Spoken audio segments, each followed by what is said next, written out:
Attention. Attention. Hi, have I got your attention?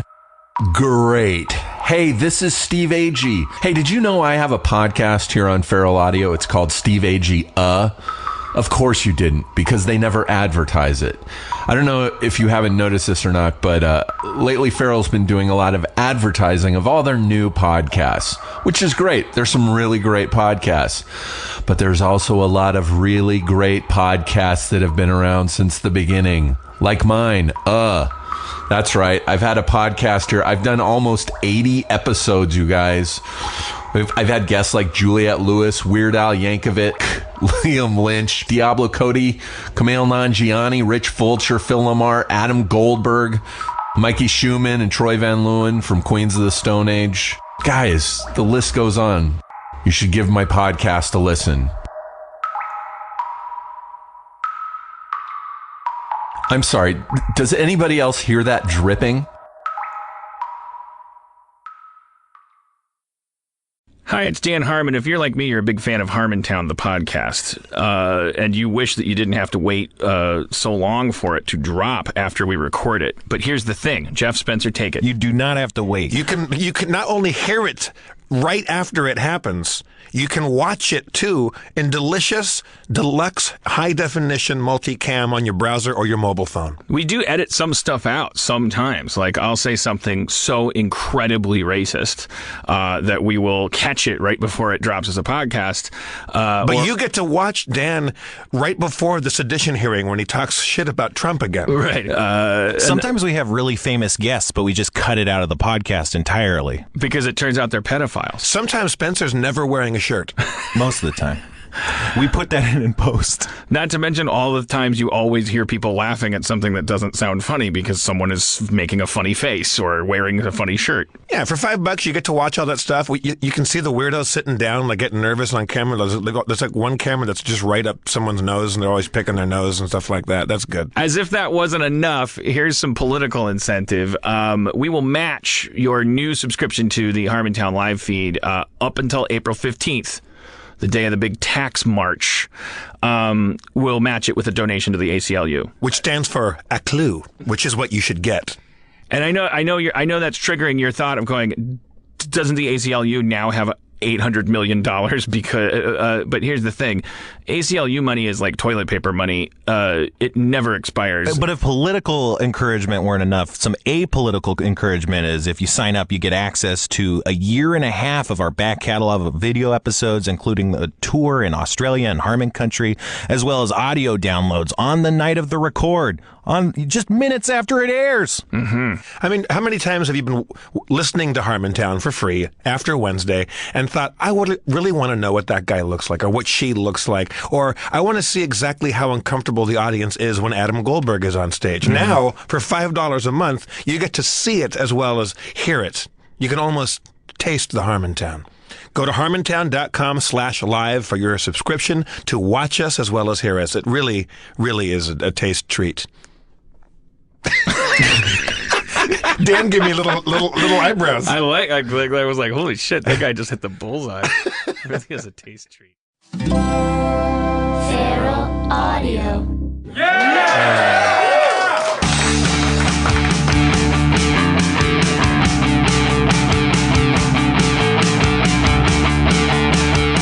Bonjour, willkommen, madame and mademoiselle. Welcome to Meltdown Comics Nerd Melt Theater. Harmontown is now in session.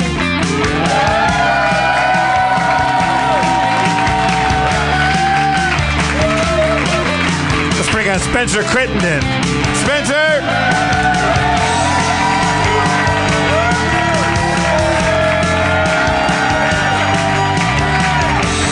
Who has been demoted from his comptroller role from last week. Oh, I'm riding high, Jeff. I heard you try to usurp my throne. I feel like I did for a moment. How about the mayor of Harmontown, Mr. Dan Harmon?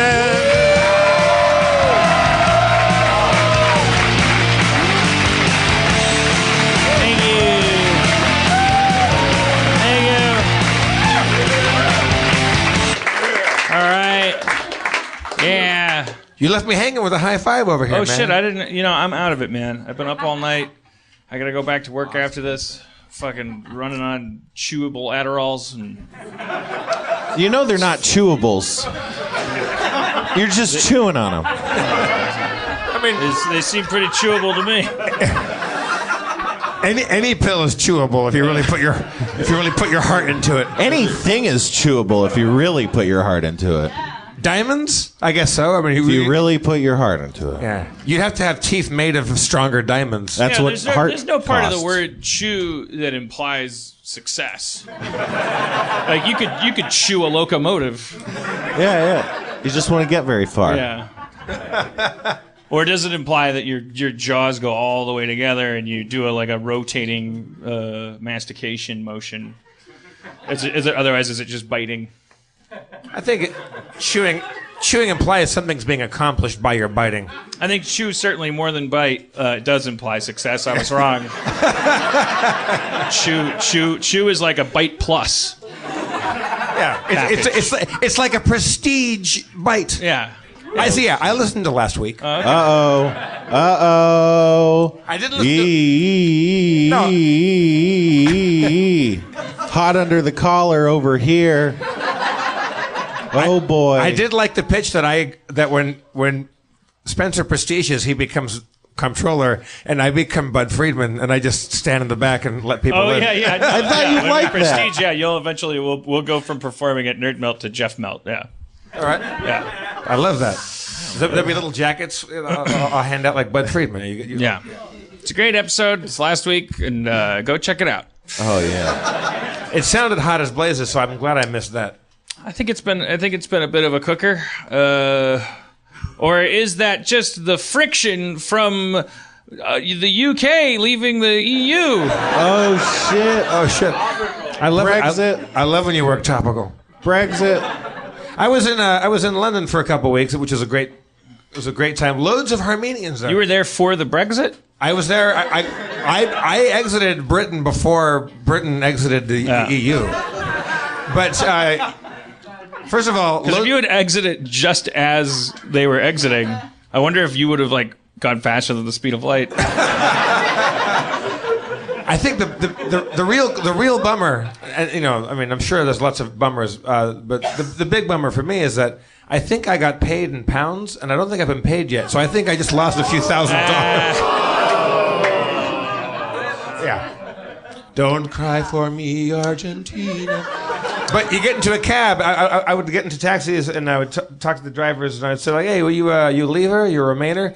And they would go, look, mate, I'm not racist, but you got these fucking packies coming in. It's like, wow, yeah. Ain't no racism like a London cabbie racist.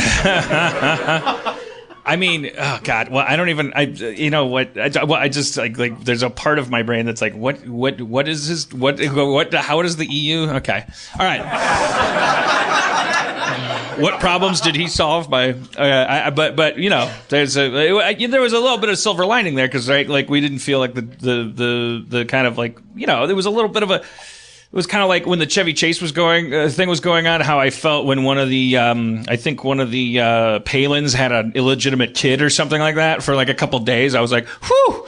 But then it was right back to the Chevy Chase voicemail. But I just felt like with the whole Trump thing, the Brexit was sort of America got to kind of take a weekend and just do bits about the United Kingdom for a while. There's an article I think in the New Yorker, which is that with a tongue lightly in its cheek, saying that the UK has lost its moral high ground on America is stupid. They've lost that bit.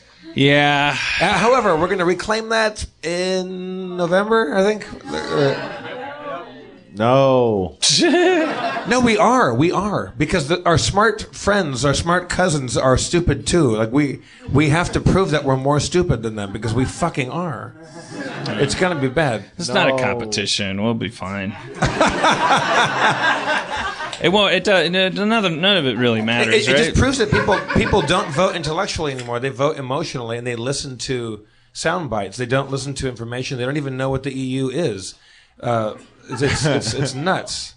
The number one Google search the day after it was, what is the EU? What did I just vote for? They thought they were being protesters. They thought they were like gonna go, oh yeah, 40% of us said fuck this shit, and then no, 60% of you said fuck this shit, or 51% or whatever. Like they didn't realize that they actually were part of a movement. They just meaning the stupidity movement. Well, I mean, thanks for the language to our friends over there. I don't know. I'm trying to to make them feel better. Yes. Thanks for the language. But they call the second floor the first floor. That never stops being confusing. What do they call the first floor? The lobby. Pudding. The fucking minus one floor. I don't know. Well, we do that in a hotel, though. First floor is you're up a floor. Yeah. You're looking out the window down at the street, and you're on the first floor. Like a Holiday Inn.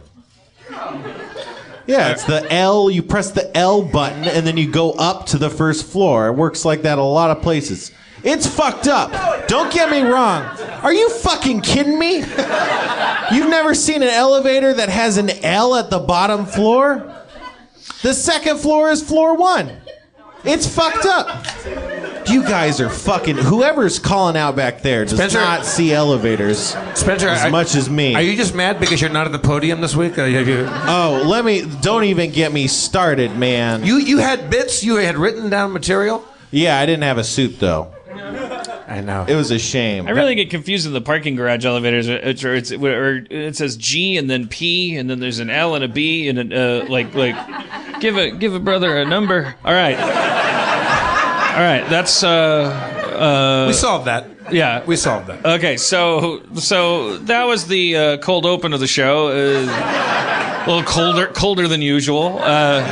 But let's heat things up with some guests. We got to bring them out like a bullet train, but I also don't want them to all compete with each other, so let's bring them out one at a time. All right. So let's first bring out to keep the international business going. Let's bring out your Kiwi friend, my friend too. You're a Kiwi friend too. Yeah, but I met him through you. But he's your friend too. Yeah. He's sexy. He's too good looking is my problem with this guy. I think that he just is that kind of good looking that it's a little bit of a distraction. Well, for the fact that he's a great actor and he plays a vampire on television. Let's bring out Daniel Gillies. Daniel Gillies!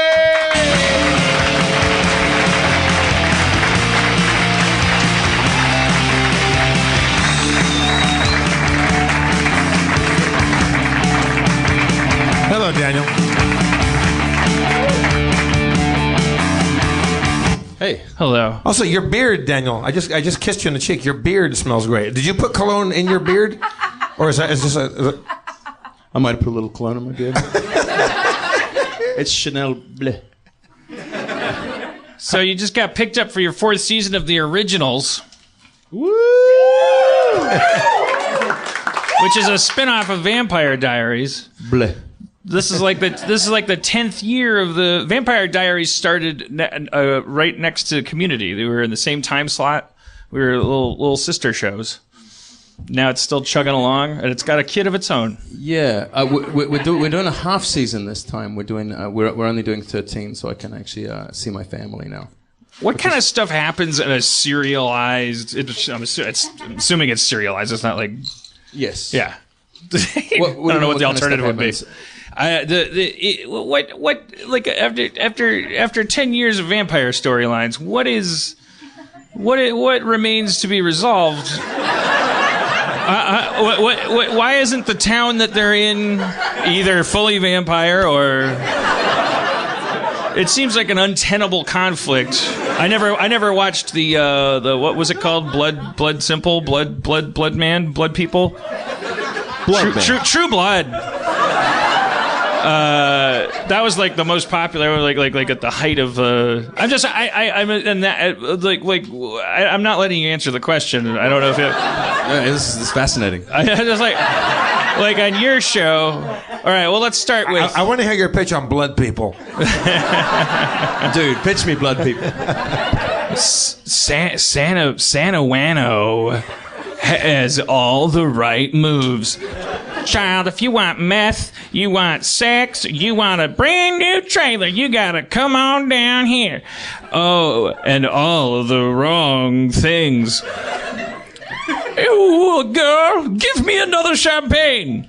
But what it doesn't know it has is a little bit of a vampire problem. Shit! What the fuck?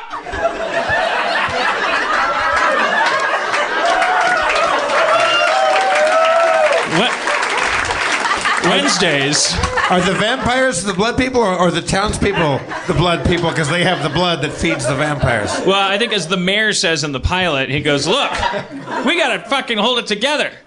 Because what happens is while the vampires and the people are fighting, the Brexit happens. Or something like it. It's like a Brexit analog. And so the economy collapses. And then the mayor, in the third act of the pilot, it says, like, look, vampires need blood. People have blood. No one wants to get bit by vampires. Vampires don't want to run out of blood. Look, we got to stop thinking of ourselves as either vampires or people. We got to just start looking at this as a town of blood people. And then, you never close your eyes. And then, like, the whole town's people, like, kind of like the vampires. Who do we cast as the mayor? Who do you have in mind? I'm thinking Tom Skerritt. I was thinking of Tom Skerritt, too. For real? Yeah. What? Is Tom Skerritt alive? I hope. No, I mean, I think we'd know if Tom Skerritt had died, wouldn't we? So somebody look that up. Tom Skerritt's alive. Chris Christopherson is the fucking mayor. Let's go with that. Well, that's he's close though, man. He's close. Is it really? I think he's next. Really? Yeah. Hudson Reynolds. Huh? Is that terrible to say? What? Is what? Burt Reynolds. You're gonna kill Burt Reynolds first? I'm gonna kill Burt Reynolds. After this, I need a couple more of these. You took time out of your Burt Reynolds assassination to come here and do Harmontown? That is what I call generosity. You're in the middle. You're in the middle of assassinating Burt Reynolds. You got the job already. This is beautiful. And you're stopping here, and now you're gonna go kill Burt Reynolds. All right. Well, we should say what? Scared's alive. All right. Let's get him then. Let's Daniel, book him. how many times has your character been killed, brought back to life? Oh, somebody did a count of this the other day. Yeah, talking about exhausted narratives. Boy, is this a bone of contention. I got to tread carefully through this fucking minefield. Hey, I want to have a job. Harmontown is a safe place where you can say anything you want about your show to and millions there's no of people. fallout at all. Yeah, perfect. 11, I think. I believe it's 11. It might be 14. That means you've gotten a stake through the heart 11 times? Yeah, that's right.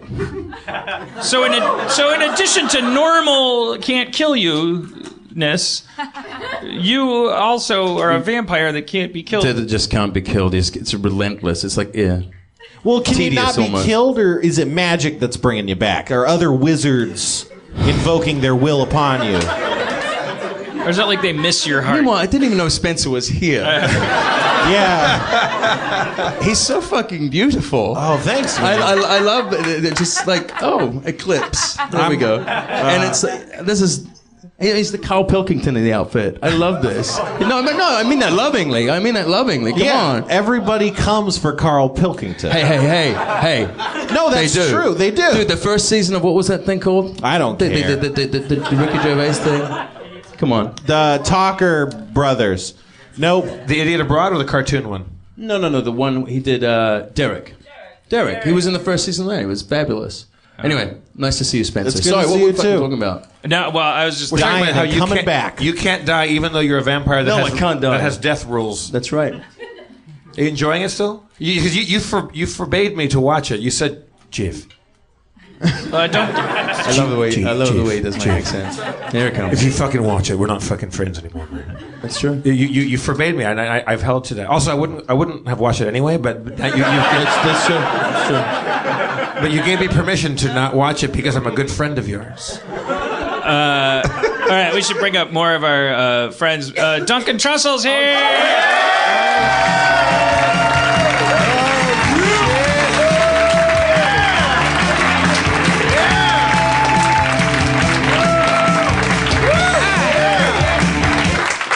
Is this the sexiest show we've done yet? It's already the sexiest bunch of men on now stage. you're being sarcastic. No, because you're gorgeous. You're sitting next to a sexy vampire. This guy is no, he's symmetrical. No, Daniel's. That's not.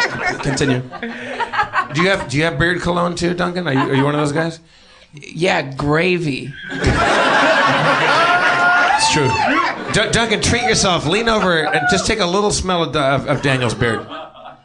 Oh my God, it's amazing. How did you know that? I gave him a friendly kiss on the cheek, and I went to an astral plane. I was gonna say, he said astral plane. This is a really obscure reference. What is that Stephen King book that he wrote with another horror movie writer where The Talisman. And you know, for those of you so basically you drink this shitty like vomit tasting stuff and you transport into another dimension where everything smells the way it's supposed to smell, as opposed to like it's the real. Anyway, your beard smells like the right way beard should smell. You can all smell it after the show. Daniel Gillies will be doing a beard sniffing after the show. It's only $12. I hope that you guys aren't flagged by my flagging energy, you know, like I've just been up all night. Like it's hard to come do a show and then like you're realizing people are relying on you for joie de vivre and you just kind of stand outside yourself and you realize you've been hunched over and speaking in a monotone and like I'm desiccated. Are you sleeping at all? Like what's your? Yeah, I was up all night because I'm a shitty writer, terrible, shitty person. Shut up. You don't know. Let him continue. Jesus. You only see it when it's done. It's if you saw the amount of masturbating and the amount of like, it's just so fucking sad. I'm not a shitty writer means he wrote a bad thing. I'm saying like I'm a bad, naughty boy. Like I'm not a professional. I'm really like I'll be handed opportunities that are like absolutely fantastic and easy to knock out and fun and something I'm passionate about. And then the minute that it enters a zone of like you know there'd be no way to fuck this up or it's like I'll just figure out how. Because you got the book. You have 9,000 TV shows. You got a million deals, pitches going on. Like how do you even organize your time between all those things? I just let Steve Levy do it. Actually, I have another question. Like, what's your version of this all working? Like, what is your? I don't. Well, that's the sad thing. I'm talking to my therapist about it. Is that I've never had a version where it's like work. This is how I've always worked. Like in terms of like having to write original stuff. But it's been a while because the community taught me how to like work with like people and on a thing that needed to get done. And when there's like a lot of people involved, you can't fuck up that much. But when it gets down to like, this is up to me to do a thing on, and no one's around to yell at me, so it's like I'll just like it's just kind of amazing. But I don't know. And my therapist said. She said, let's bring out Kumail Nanjiani. We should do that. What the? The show is already sexy.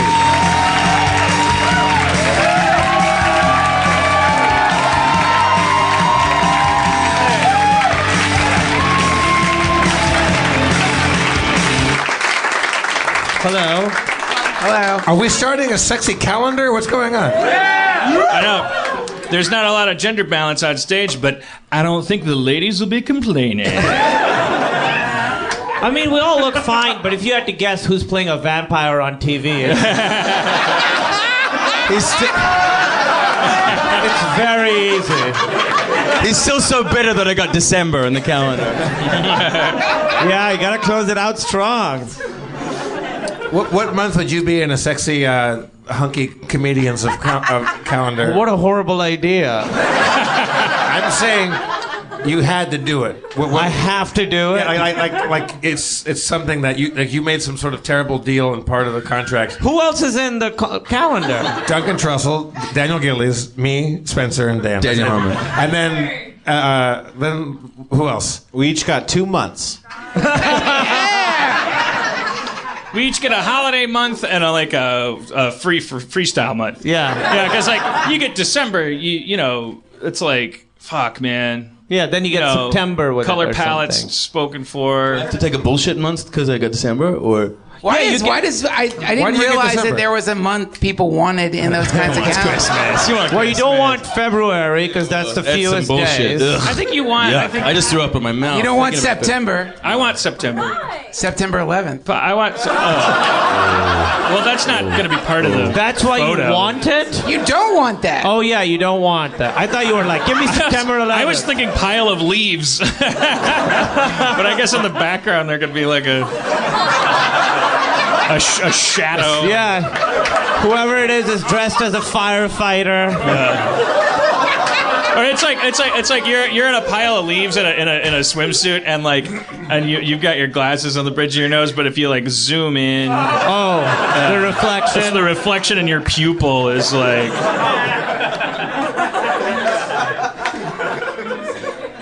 Not cool, dude.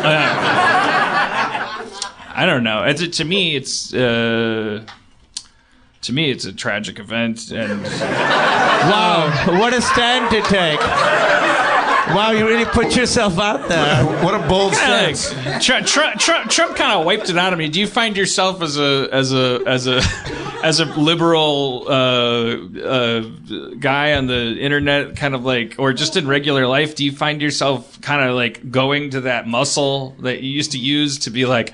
Of course, I didn't mean to. Like when you're making sure you're speaking correctly and stuff. Do you ever feel like a muscle rip? Yeah, I think it's good to just let that muscle atrophy and whatever comes out. And if you get it, because I know, as most of us here know, that Trump is going to be exactly what this country needs, and I'm not afraid of saying it anymore. I think it's good to just let it. I think it's good to let it come out. And if you get assailed or attacked for it or whatever, you know, that's the thing, man. You taught me this thing that just stuck in my head. And the more I think about it, the more I think that pretty much sums it all up, which is just tell the truth. How you feel right then in the moment. Let it come out. If that's who you are and someone gets angry at you for that thing, then I think you said it to me. It's like they're angry at nature. And that, you know, they're angry at the wind or something. Wait, are you actually? I haven't seen you in a little while. Are you actually supporting Trump? No. Okay. I was like, oh my God, there's gonna be words. Supporting Trump? Yeah. Well, no. I mean, no. That's no. Well, people always say it's like, oh, he always speaks his mind. Well, so do children, and we don't make them president. Be a great movie. Yeah. Yeah, but he doesn't speak his mind. Let's not give him credit. Right. He's speaking like the mind of some weird simulation of Tom Cruise in his head. he's just saying like. No, I think all that. Like when I think that when you look at somebody who, and I know a lot of people say he's in like maybe he's in a shit ton of debt or whatever, but he does seem to have somehow manifested a lot of massive skyscrapers, and usually that indicates not some lunatic who just rambles, but some kind of very manipulative person. So I think part of his deception on one level is to seem just like some loose cannon or something like that, when underneath it is just a classic all-American huckster, like the which is a really old American tradition. It is like the old American con artist, the guy who's like comes into town with a bunch of bullshit medicine, gives it to people. What? Yeah, fucking comes into town, builds a monorail out of snake oil, and then rides it away. And then all the babies die from the exhaust. He's like Robert Preston and Music Man without the catchy tunes. Yeah. So I think that the scary thing about him is not that he's like, oh shit, he's just a big baby. It's that underneath the big baby is a very, very intelligent, manipulative being. See, I disagree. I don't see a very, very intelligent guy. There's nothing in there which reflects to me anything but a complete emotional and intellectual immaturity. Like, I don't sense anybody smart. See, because I was kind of waiting for the the guy behind the curtain, you know. I was waiting for the veneer to fall, and I can't see that. I mean, maybe I'm not smart enough to see how smart he is. You but can't run for president and wear ball caps. No offense, Duncan. Duncan's wearing a ball cap right now, but you're not running for president. That's it. You're getting May. Yeah, you're getting. Listen, But you can't I'm go not out. getting mad. You can't wear a ball cap and stand behind a podium and run for president. But he's proving you can. Yeah, he did it. Like, do well at I read an article about And this. you know what it says on guys, the- I read this article about the hair. He wears the cap because his famously ridiculous hair that's always caught looking like fucking cotton candy, you know, on an autumn day. Someone told him, it's like, this can't be part of the campaign. You have to take this out of the equation. And the ball cap literally does that. There's no more of these pictures of him getting out of airplanes where he looks like a fucking retard. Oh, I'm so sorry. Jesus Christ. I really flew off the handle there. No, He really looks bad, though. Spencer, even Reddit will give you that one for free because you're talking about Trump.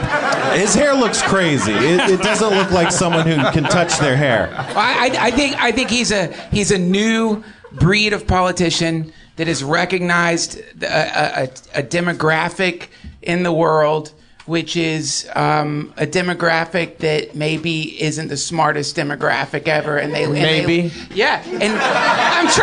I don't want to be an ass. No, I truly think that if you support Trump, you're either stupid or evil. Well, I really think that. Or one of the blood people. Well, whatever it may be, like, you know, there's the guy who's now going to be the prime minister in the UK, where there's the famous video of him ziplining. Who's also got Trump hair? Yeah. They have their version of Trump. I'm telling you, you're looking at the new politician. It's all versions of this brand new kind of politician that's They all recognized. have crazy smoky orange hair. And they figured out the car, you know, like when you watch like resale furniture commercials or car commercials, and the guy's like tap dancing and he's like juggling in front of some cars. You're like, interesting. does that work? That can't work, but it must work because they keep doing it. It's the presidential political version of that, where they figured out, if I get in front of Like a TV king. yeah, that's Like it. a mattress king. That's it. Yeah, he's like that's a what it mattress is. He's a king. mattress king. They figured out that works. Fuck. But I still don't. I mean, You're killing me, EU. yeah. Well, whatever. Anyways, you can listen to a different podcast to find out that guy's a bad idea for everybody. But let me pick things up a notch with my energy. How do you chew an Adderall and be this low energy? Well, it's not his first Adderall. Yeah, it's been a while. All right. You want to take a little? Dan, you can just lay down and take a little nap. We'll take over the show. We have to Rosanna Arquette him with the fucking. Oh yeah, adrenaline. with the needle, that adrenaline needle. Yeah. All right. Or we can stake me for the 12th fucking time. So who is staking you? Is it? I mean, who gives a shit? Do you really give a shit? Nobody gives a shit. Is your Van Helsing another hunky guy, or Sure, is it sure. like an old? Yeah, I mean, no, I mean, put it this way, I'm the old guy on the show. I'm like. Are you the bad guy? Are you a bad guy? I don't know. I don't think anybody can be really deemed good when they're sort of this murderous Vampire. creature thing. But I mean, you know, God, I'm already bored of hearing myself talking about this shit. Yes, I'm kind of a bad dude. Okay. But you're following me and my brother's shenanigans in New Orleans. God, it's boring. No, it sounds. I just haven't watched it, but it's like No. Have you read the Anne Rice books? No, I have not. They're great. And when you go to New Orleans, that place seems like there should be vampires there. It would make sense that you'd run into vampires there. Yeah. That's a haunted city. Totally. Is Diaries based on an Anne Rice property? No, it is not. Okay, all right. It's Just certainly checking. not. I don't even know the name of the writer. Oh, God. All right. I love you. Right. Thank you. You know what happened to me? I met Obama 2 days ago. This is the notch. The notch. Which Malia? Was he cool? No. Which one? The main guy. Oh, really? Yeah, I met the Obama. Wait, I did. well, tell us more. Why? Okay, so there was a conference, and it was a very serious conference, and Barack Obama was going to speak at it, and they were like, which is a terrible idea, they were like, Silicon Valley guys should go and do 10 minutes before, like, open for the president.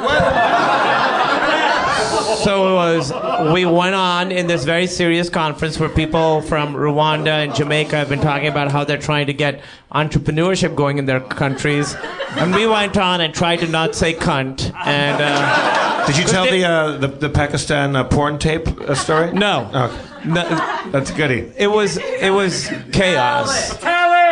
No. And they were like, if you swear on stage, you won't get to meet the president. That's literally what they told us. What? So we didn't swear on stage, and then we got to. Do you think that's his rule? Like he said that I don't want to meet anyone who curses. He doesn't give a fuck.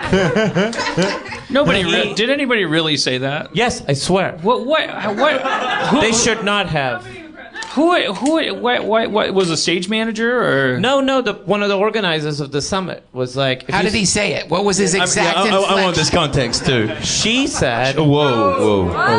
Oh, It's not bad that it's a she. No, it's just like you would assume that a summit could only be run by a dude. Yeah, but let's be honest. We're all curious to know whether or not it was a terrifying woman. Like, because I want to know if she's representing the language. Like, if she's representing, hey, don't. Like, if she's there to say, hey. No, she had authority, and she said, she talked about this, and she's like, oh, and one more thing. If you swear on stage, you won't get to meet the president. How did that get to be one more thing and not the first thing? I don't know. This was like 2 hours into the meeting that we had. Yeah. How organized was this summit? Organized as fuck, dude. Barack Obama was there. So she lays down the law. That's not like a Harmontown where like, let's see who shows up today. It's not like he texted him that day, hey, do you have room tonight? I'm gonna stop by and blow your minds with a 20-minute speech that's gonna make you cry and laugh. And so we saw him speak, and he gave this great, and then he hosted a panel, and then we met him afterwards, and he hadn't seen the show. He was like, I'm sorry, I haven't seen the show. And I was like, well, you have a lot on your plate. And he said, I'll binge it in 6 months. He did. For real? And then I kind of made a bad joke. I did a bad joke. Tell it. I did a bad joke. So we met him, and he was very nice. And then he was like, it's good. He was like, funny people don't turn into shooters. That's what he said. Whoa. Wow. No, but it got a huge true. laugh. It's so Everybody's true. laughing. Well, yeah. Everybody's laughing. I don't know. Sirhan had a pretty tight five. Yeah.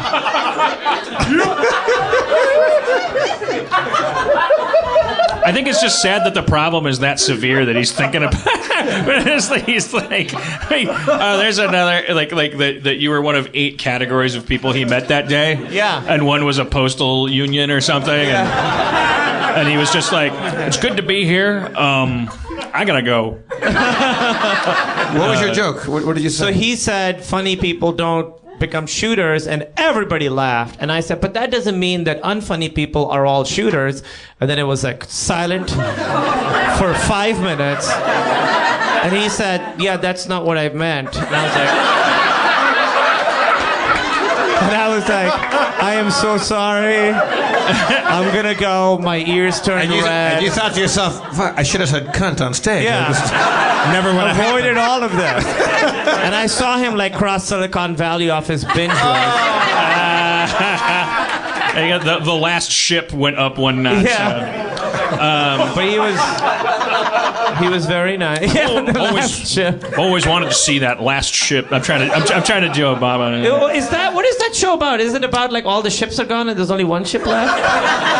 I honestly don't know. I think there's some kind of like there's explosions on the shore, and there's a ship. It's something with a disease. I don't know. Disease and explosions?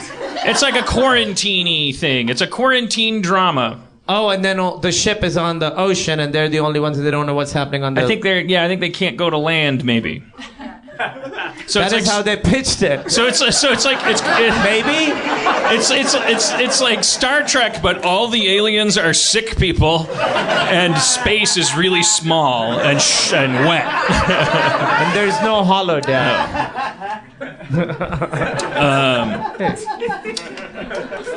Hey, you know what? I'm bummed out. Didn't last more than 4 episodes. Doomsday Preppers. There's only 4 episodes. Yeah, of because I talked to somebody that knew people that like producers on it. That the first couple were actual people that Doomsday Prep. The rest was completely just fabricated. But they got actors? Well, like they got people to like. They just found people. I bet I know. Like they would find people who go, "Oh, I hear you're kind of passionate about the poles reversing." Yeah, I am. And yeah, do you like macaroni? Yeah, I do. Would you be willing to hold these giant prop bags of macaroni and say, we're when the poles shift, I'm going to have all the macaroni I can eat? Yeah, it turns out there's not 3 seasons worth of people that are awesomely prepping for the Doomsday. Or if they're legit, they probably don't want to talk to a fucking New World Order camera crew. They're hard to find. They're not like going on the Lifetime Network's website. The most impressive shit I saw, the thing that I was like, that's my Doomsday Jam, was the shipping container thing, where you get a bunch of shipping containers. They're super cheap. They're bulletproof. They're tornado proof. They're everything proof. I think they're even, they're closer to being fallout proof than say, I don't know, a hat. But they have doors. Yeah, no, I'm not saying like get in a shipping container if there's nuclear war and you're going to be fine. I just they bury it. But you can bury them and make a little insta dungeon. I don't want to be a negative. You can't just bury them though. Like well, you got to cut like a hole in the top. No, like I gotta tell you, I've been looking this up since I was in high school, and according to leading structural engineers, you bury one of those things, it crunches inwards like a can. It's not designed to store. Ah, shit.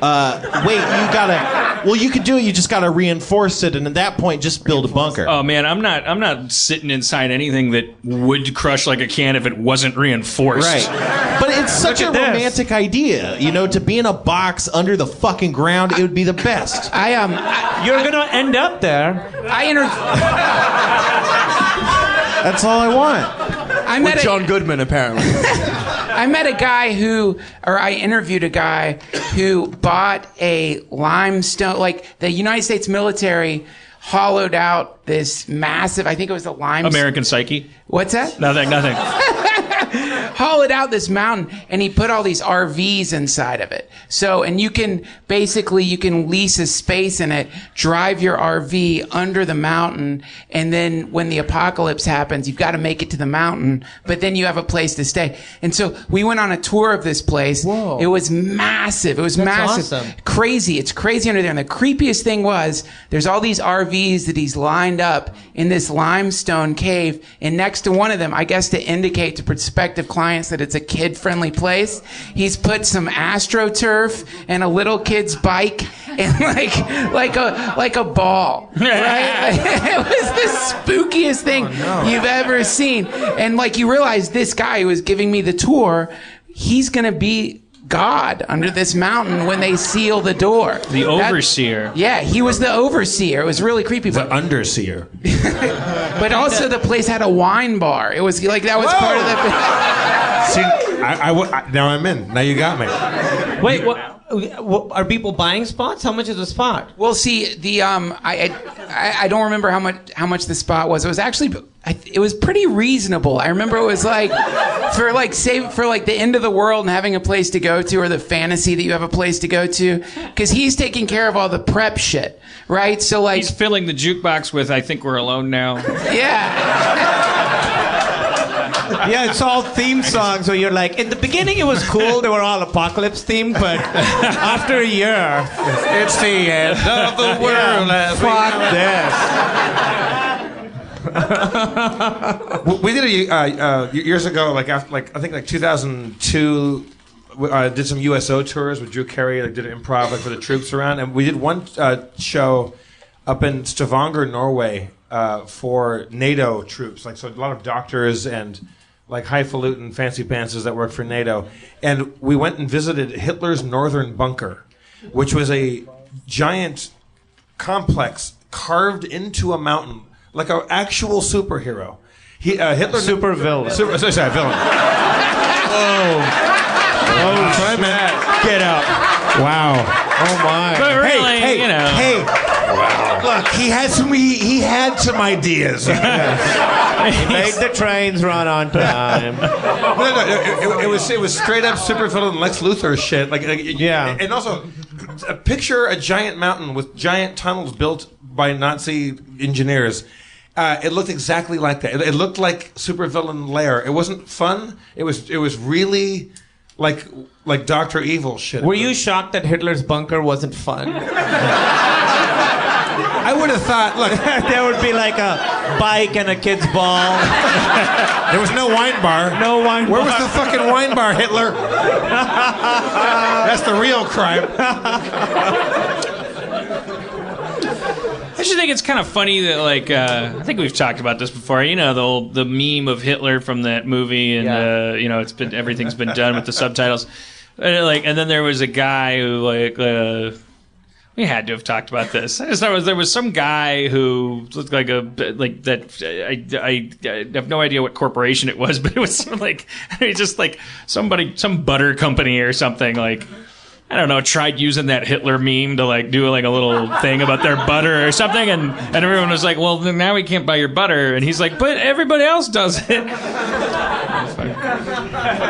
It's kind of funny how our S&P is kind of projected inward or outward from some weird core of our body that's actually just, we're just thinking like no one was offended by that in relation to butter, but everyone was like, you can't sell butter and do that. Because if you do, then it's like it's more like we monitor each other for like a flickering LED, you know, like we just like thump it when it's like flickering too much. Like it doesn't have anything to do with that actually being offended. It's just like, well, if you haven't gotten the part, if you can't figure out that. What was Hitler's angle in that? Yeah, I need to know this. I have no Can you bring me up idea. to speed with the meme, the Hitler meme? I don't Oh, you know, like what's the movie called? Downfall. You've seen it? Yeah, I haven't seen it. People put subtitles to Hitler losing his shit when he realizes that the Russians are coming and he's losing the war, and so it'll be about the Dallas Cowboys are having another bad season. And they just change the subtitles to why Hitler is all bummed out. Or like Conan leaving whatever. Right. It's like any pop cultural, usually like large events, or the new iPhone is. Or like a Warcraft update people don't like will often make it in there. Some guy who was technically like accountable to some company, like not Entenmann's, but something like was like Entenmann's did a thing. Remember what was it? I can't remember. It was the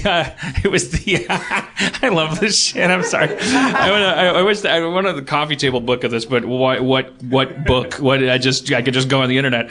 But there was the girl. I'm laughing because the guilt. Are you okay, Dan? There was I'm laughing because of what I have to now say after laughing this much. There was a lady who was famous for killing her baby. You're right, that is funny. Yeah. Is it a Casey whatever? Yes, the Casey Anthony verdict was what? Not guilty? Was it not guilty? So the trending topic was not guilty. And so some like kid that worked at Entenmann's, I think it was like, who's not guilty of eating a delicious brownie? Like that person was just thinking like, oh shit, I got to get up on this trend. Like everyone's talking about not guilty for some reason because of a baby murder, specifically an unpunished one. And so it just kind of looked like they were like, yeah, holla. But they weren't even trying to do that, obviously. Yeah. They weren't actually making it. They didn't know. They were probably like, oh, it's a trending topic. Yeah. One more customer that's going to be out that can buy Entenmann's. Anyways, I like that stuff. I love the triumvirate of Trump, Casey Anthony and Hitler. Yeah. This is going beautifully. Did you guys watch the OJ documentary, by the way? No, not the documentary. No. Oh, you gotta see it. I was away. I just heard about it. Oh, it's amazing because it's about, I didn't know, like the LAPD and so the racial inequality 60s, 70s, 80s, and then with OJ's career, and then 90s, obviously, he killed 2 people. And it's pretty, I didn't know. Did he, Kumail? Did he? 100%. Okay. Wait, don't you remember that book he tried if I did it? If I did it. It would have gone a little something. Yeah. No, I didn't do it. I like that. Do you guys see the cover of that book? Now, everyone's like, oh, yeah, if I did it, I get it. Big joke. But if you actually see the cover, in big red letters, it said, I did it. And then inside, it said, if. You know why? Because it's very clear. But Ron Goldman's parents got the rights to the book, and they redesigned the cover so that it looks like I did it. Because he was the guy that he killed with Nicole Brown. And so they published the book, and they changed it so that it's I did it, and if is really small. Whoa. Yeah. He's in jail right now, though, right? Yeah, he's in jail because it's so crazy. He went to steal his Heisman Trophy and shit back, but it's the craziest story because he gets his friends together, and he's gonna go get some of this stuff back, but. So you see the hotel footage of him and his friends, but they get lost. So you see the footage of them going up and down elevators, going here and then coming back. It's like Keystone Cops. And then it's such a great documentary. You would love it. And that stuff is in it at the end, like him getting arrested. Yeah, because nobody knows I didn't know what he did after he got acquitted and before he got arrested for this. He was making he was releasing rap albums and shit while doing cocaine in Vegas. There's rap videos of him dancing with girls, and it's amazing stuff. If you go to if you ever do a gig in Vegas, there's a restaurant called the Golden Steer. It's like a famous old steak restaurant where John Wayne's Winchester rifles are up there, and there's the Sinatra booth and the Natalie Wood booth and the Joey Bishop booth. It's great. Did you just yup Natalie Wood? There's a huge Natalie Wood fan in the crowd. Dave Klein loves 2 things: freestyle rap and Natalie Wood. But there is a table, if you want to, it's called the Last Supper table. It's if you have a big group. It's a table in the middle of the room, and that's where OJ had his last dinner before he turned himself in for to go to jail for the kidnapping break-in thing that he did. Yeah. You're still the juice. Listen to me. You're still the juice. Hey, have you been to that steakhouse in... Have you been to that steakhouse in Vegas that's got all the sad cow paintings all over the wall?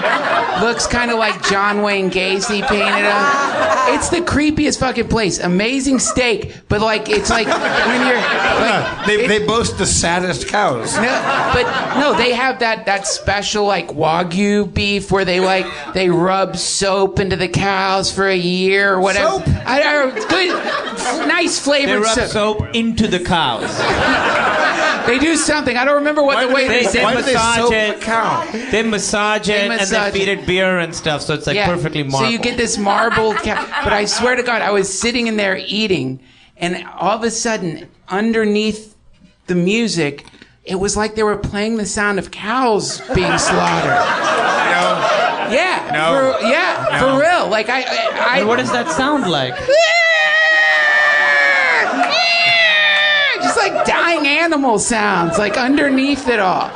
You get the feeling they actually hate cows. They hate cows. You get the feeling the guy who started the restaurant, his mom was trampled by cows or something, and then he just started. This is a cow genocide.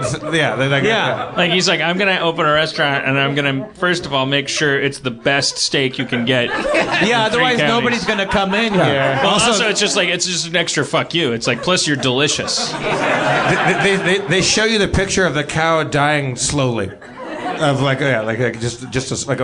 being beaten with a shoe. It's worse. It's just it's the pictures are depressed looking cows. They're it's like they know something's not quite right in the paintings. You know when the guy comes to make a painting of you, days are numbered. Like, oh fuck, you got the easel out. The cows have to sit for a sad portrait while they're on death row? Yeah. Oh no. Drinking beer while someone's rubbing soap in them. What? Why is the soap? I'm more concerned about the soapy I don't know. situation. I don't know if the soap is real. Slaughterhouse oil painters. It's the saddest job. That's a bad gig, but they can make a lot of money. Let me ask you guys this. Duncan and I were talking about this on his podcast. I was just his 200th guest, and we at one point we briefly, and we both agreed at the time, but now I'd like to open it up to the panel. If you were going to get eaten by cannibals, like let's say let's just centralize it and say it's like traditional like movie vampires? No, not vampires. Please Jesus, no. No, I mean like actual, just like I'm trying to ground Cannibals it are and say, technically a form of vampire, I think. and do like an 80s like thing where it's like you're in a jungle and you've been caught by an indigenous tribe of people that eat human flesh, and so you are to them you're prey, and you're getting like prepared to be cooked, and you're gonna get eaten. Do you want them to enjoy you? Well, you know Only if that they paint me as an oil painting beforehand. you know that cannibals don't eat comedians. You know why? Why? Oh God, what is this? Because they taste funny.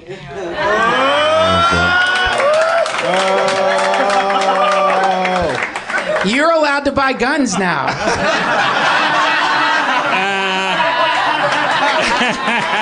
By Obama's law, All right, you could be a shooter. Dan, since you asked, that was so not funny. I might kill everybody. You're back on the watch list. Since you asked that question, why don't you open the bidding? Because I originally, when we were sitting down, we were in the middle of a larger screen about like, once you can't do anything about it, but like, I'm thinking about it, like, because I'm trying to think so I'm picturing like, okay, so I'm long gone, and then they're talking about work and stuff, and then like they're eating me. Wait. What are they? How are they eating? Are you a hamburger? I'm picturing right. just a glass dish like you would serve all gratin in, or just like a sophisticated cannibals, by the way. Yeah, it was just I'm trying to create like a. They have glassware? These cannibals have glassware. They're blowing glass. It's like Logan's fucking Run a bit. Blowing glass and eating humans. Yeah. My two favorite things. Blowing It's glass just and eating ass. because I'm trying to make it as much as possible. Like it's just people are eating me. Just a palatable.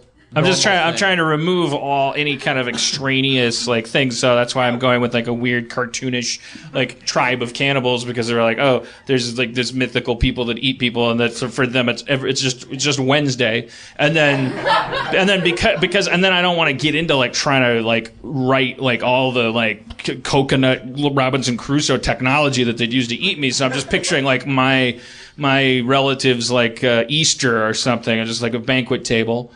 And then there's like chunks of me and like macaroni, and like there's like my head with an apple in it, and like just like shavings of my ass on like arranged in a fan with like pimento, and so I'm just picturing like two guys.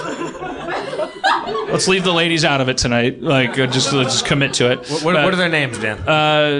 Dire Straits and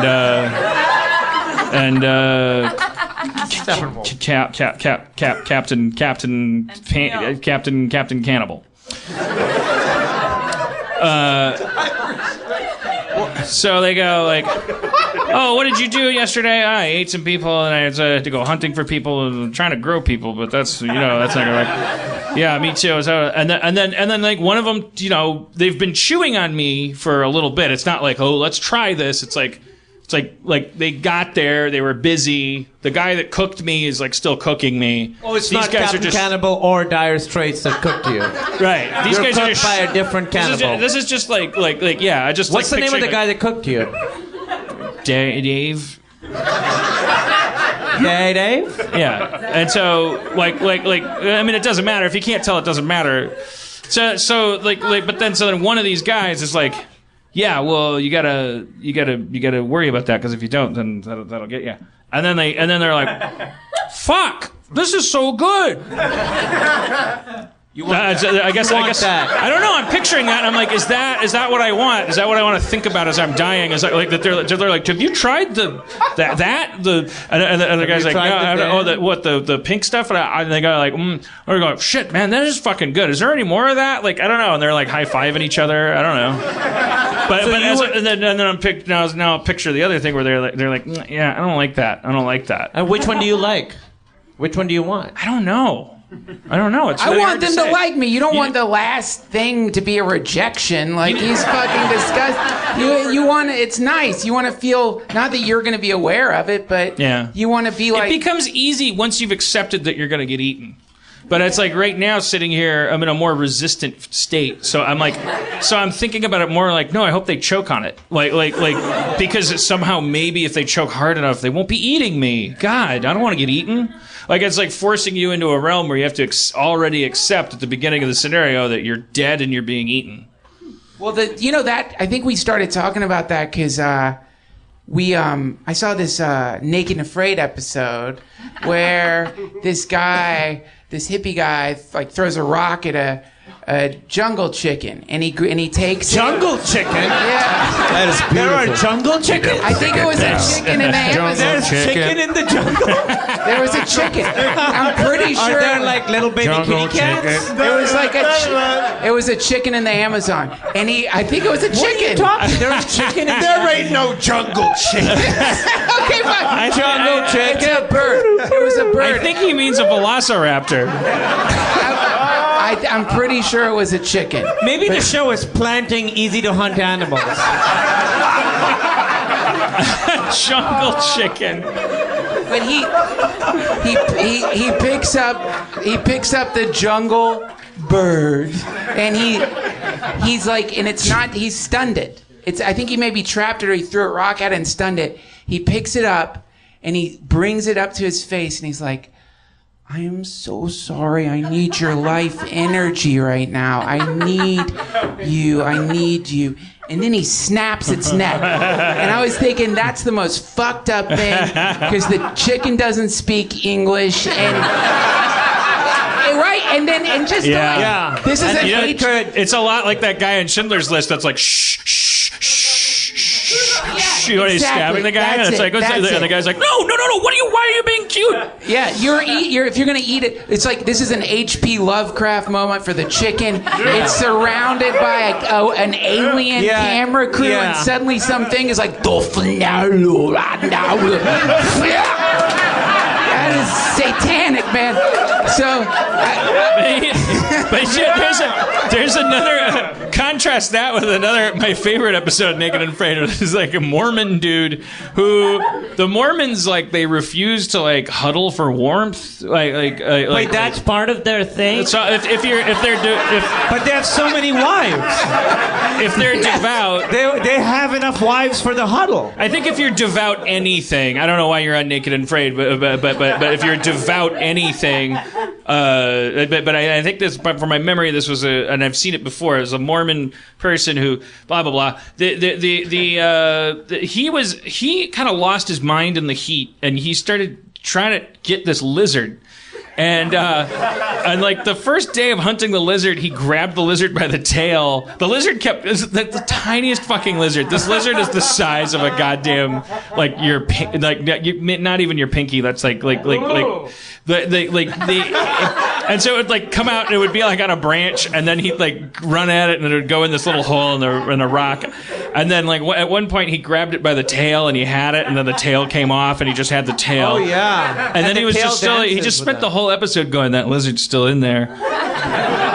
Every day it comes out and it mocks me, and it's all. He started losing his mind, and the fucking like lizard came out at a certain point. I think he started like banging the rock like to drive the lizard out. He wasn't even patient. It was just like he just started banging the thing. The lizard came out. He grabbed it in his hands and he just went, yeah, yeah. And then I'm pausing in the narrative, but he's just like did this victory cry, and then lifted the fist to his face so that the lizard could make eye contact with him.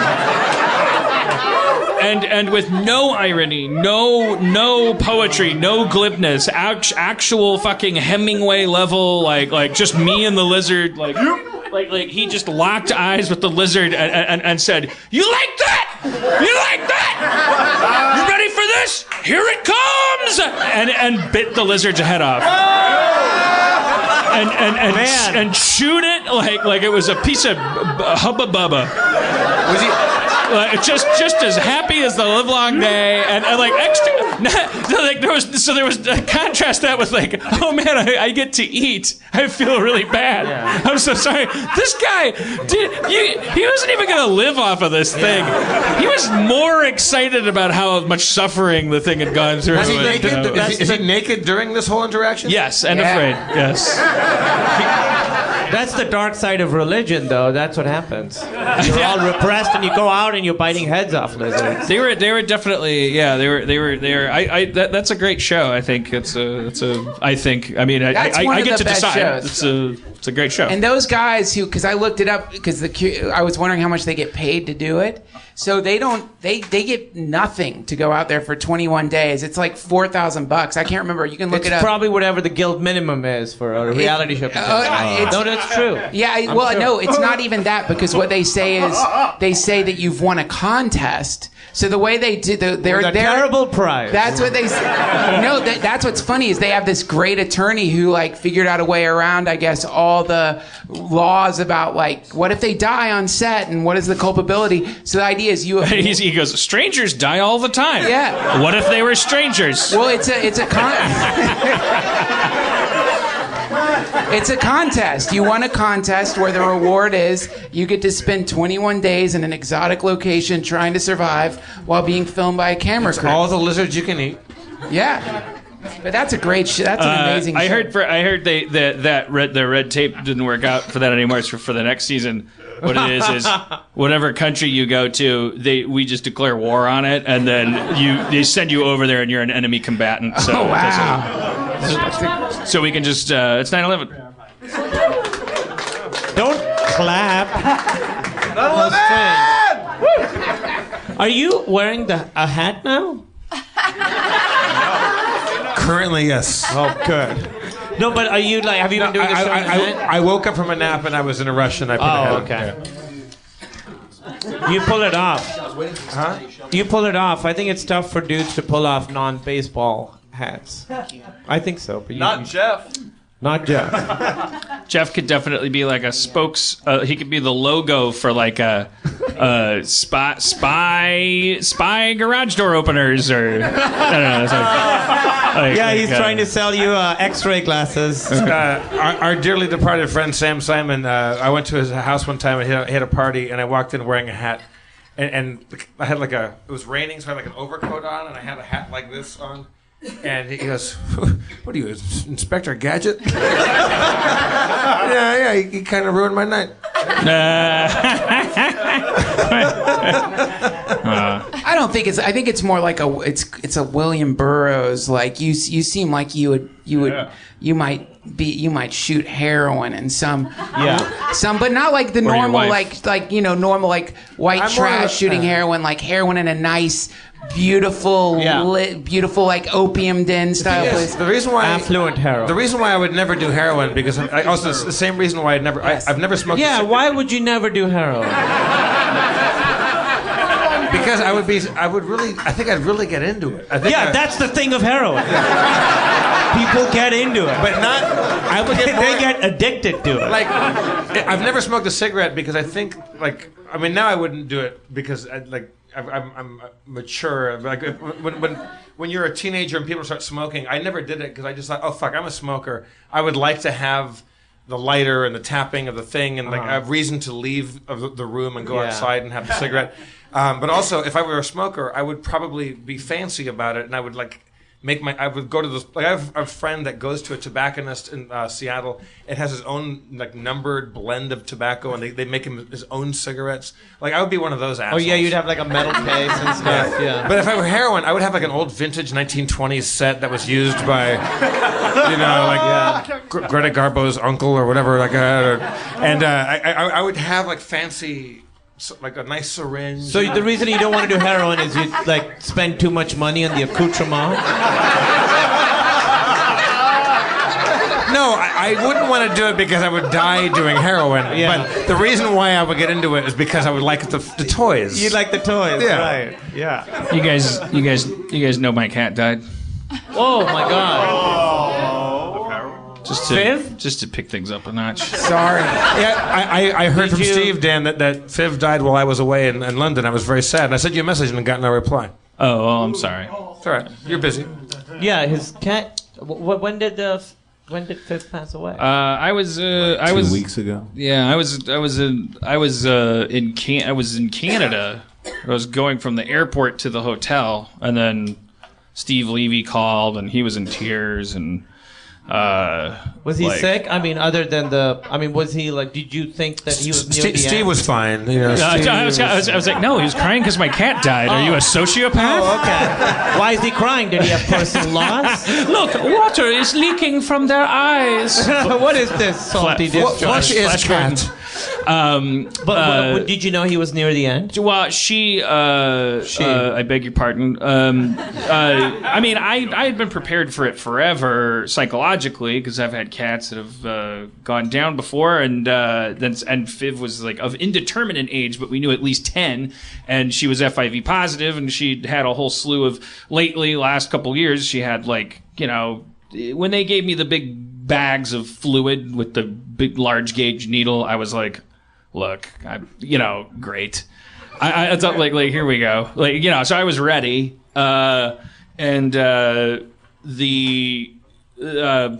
she was fine. I mean, I think that she might have had like kind of a kitty Alzheimer's kind of thing going on because towards the end she really stopped caring about the dogs as much. And I always felt really bad that the dogs were kind of terrorizing her. And like towards the end, she was sort of like, she didn't really care where she was. But she had like a weird wiggle to her head that was happening. And I kept wondering, it's like, she was on thyroid medication. I was like, I wonder if that's like the thyroid medication is like jacking her up a little too much. We would take her in routinely, and she just had a lot of shit going on. So after I left for Canada 2 weeks ago, apparently the cat sitter came over and she was like meowing in pain and was like walking funny. So she took her to the vet. And welcome to the best podcast ever. You're never more than a Trump observation away from a dead cat story. But she took her to the vet, and she had pancreatitis. And it was in such bad shape that they started prepping her for an emergency thing, like they were gonna send her to a facility or something like that. While they were prepping her for surgery, she had a stroke. Yeah. Spencer was there. Jesus Christ. Oh, you were there? I got there. Yeah. She had a stroke, and so she was essentially like, I had to authorize first I had to verify. That's what like Levy was describing to me the thing, and I was like, so is the idea that I'm supposed to give permission? Great. I couldn't. I was I didn't want to sound like a weird monster. That was my idea. Yeah, first. you're like, put it down. No, we're not there. But I couldn't, and I had to keep verifying it. But yeah, it seemed like she was essentially they were keeping her alive, and she was at the door of eternity, and I had to give the okay to end it, right? Yeah, she probably would have made it anyway, but yeah. She probably wouldn't have made it. That would have been horrible. I misheard that too. I did. She probably was going to make it, but good call. Spencer goes, she probably would have made it, but like you said, $750 cap. He just reveals some policy I had about They said with the insulin it would have been $758. Oh yeah. Also, you're in Canada, so with the exchange, who knows? But I felt really guilty about it. This was interesting to me. I was telling my therapist about it, and I was expressing all this kind of self-loathing about it, which I would tonight, except I think she stepped in, and because I was like, oh man, I just hit the deadbeat cat owner's jackpot because I always felt really guilty about how she and I were like buddies and partners, and I just kind of like the dogs came into the picture, and I got super busy, and her last years were not the same as, the Benjamin Button 25-year-old years with the mattress on the floor and she and I just like fucking, painting the room and her coming up with ideas for my screenplays and me letting her hump my arm because she wasn't spayed yet, we had peaks with that relationship, and she traveled with me through several homes and intimate others, all of whom adored her, and everyone that met her loved her, and I just felt agonizingly guilty in general, because it was like, oh, she was neglected, like in her she just became like it was a big house, and she just kind of started hanging out. She's like, I don't like these dogs, and it was like, I'm busy. And I was expressing all that to my therapist, and she said, yeah, sounds like you have a lot of issues about neglect, and like your cat, is going to bring a lot of that stuff up, but first and foremost, while she's still your cat that just died, why don't you make sure that you mourn her? Because what you're doing right now is actually taking away from that process, which was kind of profound to me. I was like, making her death about me and making it sad, which is like the opposite of a cannibal going like, this is delicious, Dan Harmon. I think that you didn't eat the cat. No. Right? But Spencer did. I do have a text from Spencer that says, Spencer, in the midst of all this stuff, Spencer, she might die. If she does, what do you want to do with the body? Should I put it in the freezer?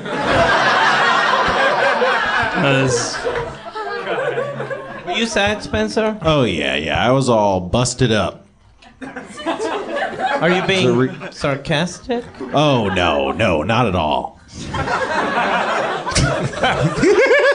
Hardest man to read. No, it was hard. It was really tough. It was sucked.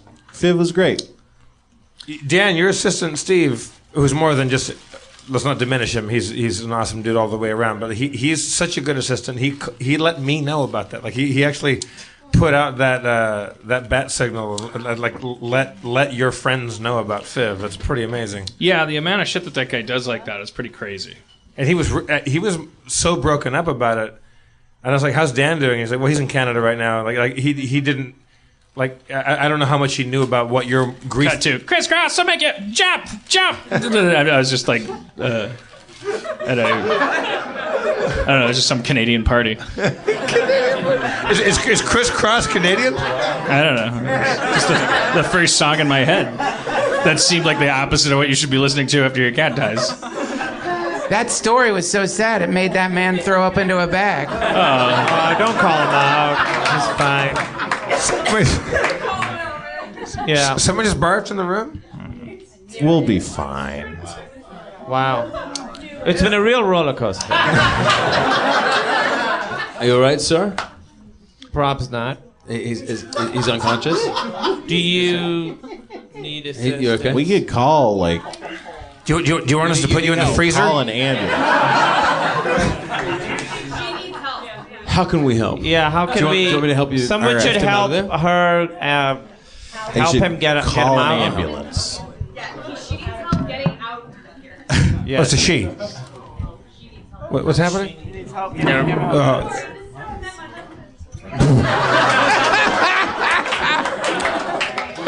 I guess while this is happening, Daniel, do you want to do a couple scenes from the originals for us, or? Oh, he's over there helping. Dan is over there helping. See, Daniel... That's the real hero. That's no vampire. That's a hero over there. While we're up here yapping, he's like, how can I actually help a sick human? We're all sitting here like, oh, man. Daniel actually is one of those people, aside from being awesome, hilarious, a wonderful father and husband and everything, he's just a great dude all around. When Katrina happened, he was like working, like he had stuff going on. He's from New Zealand, but he was living here, and he just picked up shit, told his wife, I'm gonna fucking go, and he went to he will not let me tell the story. Cause I can tell it now because No, you can tell it now because he's off helping helping humanity right Yeah. now. He went there and he's like, I can't watch the news and watch what's going on here without helping. So he goes to New Orleans and he said, hey, I'm here. I want to help people. And like, you can't help people unless you work for the Red Cross. And there's all this red tape and all this stuff. So he commandeered a fucking bulldozer or some shit. I think he stole a Red Cross sticker. If you hear, he looked right into the construction worker's eyes and cast a spell over him. That's his power. Of course, this was all in the middle of the night. Right. But he had to kickbox very briefly a werewolf from Amnesty International. He was going there because he knows there's blood banks there. He wasn't going there to help Katrina. Blood people. Oh my God. But they surrounded them with garlic, so it was real tough. The thing is, like, he actually is a good person that sacrificed his own time, livelihood, and safety, and just went out there and said if they're not going to let me help, I'm just going to pretend I'm just going to go around the red tape and just get shit done. And he fucking did. It's it's amazing. Why couldn't he save my cat? Where was he when my cat was dying? That'd be amazing if he came back on stage. Daniel Gillies, everybody. Daniel Gillies. With my cat? Yeah.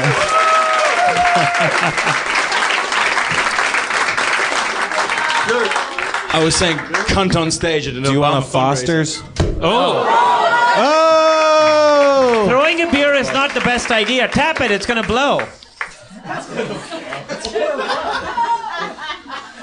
For those listening, Dave Klein just tossed Daniel Gillies. The largest can of beer. He tossed him a keg of beer. My tiny Trump hands couldn't catch it. Daniel, how long were you in New Orleans for when you went out to help with the Katrina stuff? Only 2 weeks. 2 weeks. Yeah. And you commandeered, you said you faked credentials and got a bulldozer and started helping move debris and shit. That sounds so much more heroic than what I did. And I didn't rescue his cat, so I'm a double fuck up. You heard that? But no, oh yeah. Of course. He was right Or there. it's true that you should have. I know. Look, trust me, believe me. No, what ended up happening was I went down. There was no. I couldn't rent anything in terms of a vehicle in Louisiana, and I ended up looking around in Mississippi to try and find something like a truck. I knew I'd need some sort of vehicle if I was going to be helping people, and so I thank God everyone's so quiet, and that sounds so name droppery. It's okay to drop the name Katrina if you helped. Sure. It's not Beyonce and you hung out with her. You met Katrina? Intimately. So here it goes. Here it comes. It's cool. So it's weird. He's my pal. So Ryan Gosling and I. There we go. Oh, boo!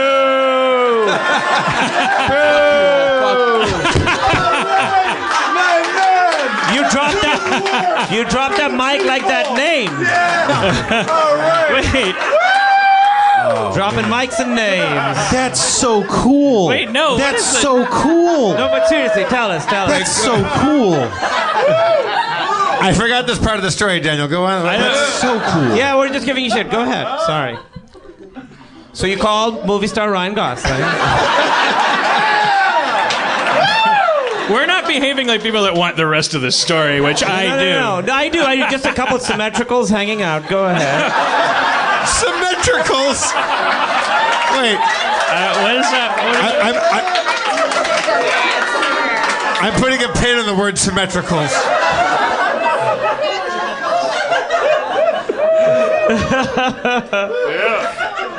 Wait, but I know that we're torturing the guy who, if there's an earthquake, and there will be soon, is 90% likely to be the one that saves your life. Sorry, actually, go ahead. So you. Oh, sorry. So, look, I was watching the stuff on TV and I was getting more and more bummed out, and I ended up.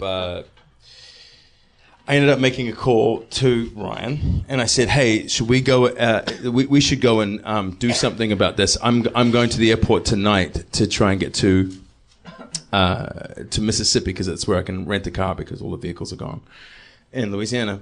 And he said, because he's more heroic than I in this story, he was already on his way. He's like, I'm already running there. No, he's obviously driving. Obviously. Yes. All of he'd already packed 2 tank tops. He's running. Yes. He's got 2 suitcases. He's holding them above his head, and he's running faster than any man has ever run. If you go down to Katrina with Ryan Gosling and he's not driving, you're just being an asshole. He's just running, going, Ryan Gosling! You know, I never dreamed that this story would sound as fabricated as it does when I ended up telling it. It sounds like total fucking shit. But I think it sounds amazing and like what every part of life should be. Right. So he's like everyone should do this. God, Spencer, I want to make love to you. Oh man. I'm just that's I'm so cool. No, don't. You're already there. Like We're doing this it. could be a movie. I will We could be kiss you in front of watching all this. these people. Stop it. Oh my God, we want to see it. Like, yeah. So he's already on his way. And I said, so I said, oh, that's great, because I'm on my way to the airport. I flew down to Mississippi. I hired a bullshit moving truck, and then I drove to Louisiana. And Ryan was already saying to meet him in Biloxi, and so we went to. I went to go meet him in Biloxi, but we couldn't get past a certain security area. So I said that we should steal some Red Cross stickers, because the Red Cross actually were super regulated and kind of militant about the way that they were approaching everything, like the way in which they were distributing. Well, you know, in wartime they were the red swastika. They had to change that. No, I'm kidding. Don't Google that. It just seems like the kind of thing that you'd. Okay. Too soon. Right. So we stole. But what if they thought they could? What if they thought that was enough? They're like, oh boy, I better make that a cross. Yeah. Let's take some of these lines off. Okay, so you guys. We worked with the Red Cross for a couple of days before we became. So you stole stickers? Before I stole the stickers, I was getting bummed out working with the Red Cross. I don't want to sound disparaging towards the Red Cross on this thing that's being filmed and recorded, but they were being super regulated about it. There were certain hours in the day that you could work and that you could help. And it was like sort of 10 till 4, and we were like, well, we wanted to sort of go into the heart of things, and Biloxi was the most fucked up, so we ended up stealing some stickers from the Red Cross so that we could get through the security, and we ended up sort of setting up a temple there, like a Hindu sort of temple thing there. There's a huge sort of Thai population there, actually. And then we ended up, we met up with some guys who had bulldozers. Yes, the bulldozers did exist. And we were sort of clearing debris from the streets. And are you Hindu? Barely. But you are? No, I'm not. No, not at all. So why did you, what do you mean you set up a temple? It was a nice refuge. He went and he didn't make one. I thought he said that too. Like, holy fuck, you and Ryan Gosling built a Hindu temple in Katrina. Wow! Yeah, that's what I thought. It's still there today. Yeah, and it's raised their city's revenue by 10%. It's like a profitable temple. It's like a game of civilization, right? It's like Daniel. What was the party? Was it your birthday that you had at the Chateau Marmont when Ryan Gosling did the coolest thing I've ever seen as a gift? Oh, was it your birthday? It was my birthday. And so he cured AIDS simply with his biceps. With mariachis. That's why there's a Hindu temple in the middle of Chateau Marmont. So Daniel got one of those cool, like the Chateau Marmont hotel. There's a few rooms that have awesome balconies, are big, and they'll have there's dining room in it. So they brought up a full on dinner. Okay. That was for dining rooms. Natalie Wood in dining rooms, for those of you playing bingo tonight. He's so easily impressed. A whole room where you just so eat? Specifically impressed. Wow. I don't know, easily. I mean, he didn't care nothing for the red swastika. He didn't care about the Hindu temple they erected overnight, but dining rooms, mind blown. So there's a knock at the door. The party is already in progress. And in walks, what would you call it, Daniel? A 7-piece band? 10? 7? A full-on East LA mariachi band, and the full thing, the big hats with the tassels and the big, like the silver embroidery. And they came in, and they're singing Cielito Lindo. And they come in. Ryan Gosling just fucking brought a mariachi band. That was his gift to the party. He went to East LA. That's a terrible gift to a party. That was the best. They came out and they stood in the balcony and they fucking serenaded us, and then they played like 4 or 5 songs and boned out, and it was like, and I asked him like, that's the greatest thing I've ever seen in my life. He's like, $300. It's like, that's all it costs. Like they'll come play your party. I'm like, He gave them all signed headshots. That was the thing. That's a great gift. That's really good. Well, how do we get to be friends with this guy? I am friends with him. Can I tell you my story?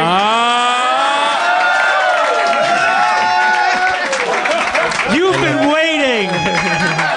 So I was. You guys were first responders at 9/11. This episode's title is The Ryan Gosling Diaries. He called him on 9/11, and then Ryan was like, "I've been running since 9/10." No, when I was in college, we went to India, and we were taking a boat down the Ganges River. You and Ryan Gosling? No, just me and a friend. But Ryan Gosling comes into the story. So we're on the Ganges River, we're on a boat on the Ganges River, and this, like, the Ganges River, there's a lot of death floating down it. So there's like a cow floating down the river, bloated, and birds are riding on its back, and I look at my friend, I'm like, I just don't think I can handle all this death. Ryan Gosling explodes out of the cow, and no joke, and he looks at me and he says, "Death is just a part of the cycle of life." It was amazing. That's amazing that He's so cool. He's so cool. How could he hear you? How could he hear you from inside a cow? He's Ryan Gosling, man.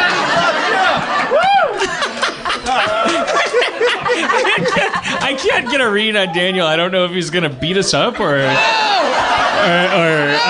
don't know. Please don't. After I made that horrible joke to Obama, Ryan Gosling dropped from the ceiling and was like, "That wasn't that bad."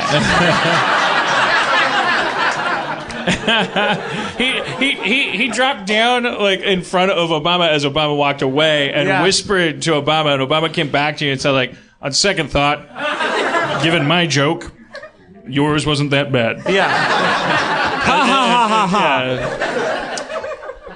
I just think that's the coolest thing ever, though, to imagine that when disasters are happening, there are beautiful, famous, symmetrical men on the way to help. That's a really cool fucking thing. I think it's an amazing thing. This is Daniel. This is your worst nightmare, isn't it? I hate this. But my beard smells beautiful, so fuck all of you. But what is that instinct? Because, okay, so microcosm Heroism? of it, obviously, so the guy was in the audience, and then he needed help. How's he doing? You escorted him out? None of us made a move. No, I didn't. Daniel, I was still talking to Daniel like he was on stage. Daniel was already like in action. Duncan and I were like making fun of him. I'm the least funny person on this. Kumail was like whispering to me, "Don't point him out." And what did you do? I said, "I'm sorry, I'm sorry." Ha ha ha! I did. And then Daniel's there helping. And we saved his life. Do we have an update on our Ryan Gosling took Ryan Gosling to the hospital. Came down in a helicopter. On one of those rope ladders. Yeah. Just scooped him up. Yeah. I mean, this gorgeous lat. Fucking, it just flew off. Yeah, the guy just called. The guy just called an Uber and it was like, "Ryan Gosling is coming," and then a helicopter shows up. He's somehow piloting and hanging off the ladder.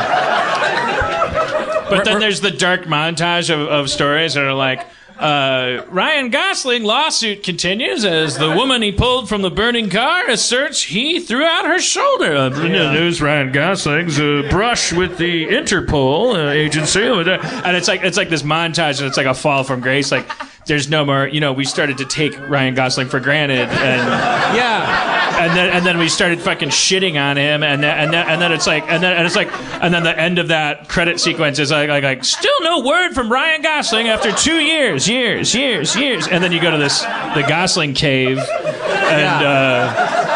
Or what? I mean, I don't want to. Yeah, I don't want to overdevelop it. He's doing push-ups, and he's like 3,000. Okay.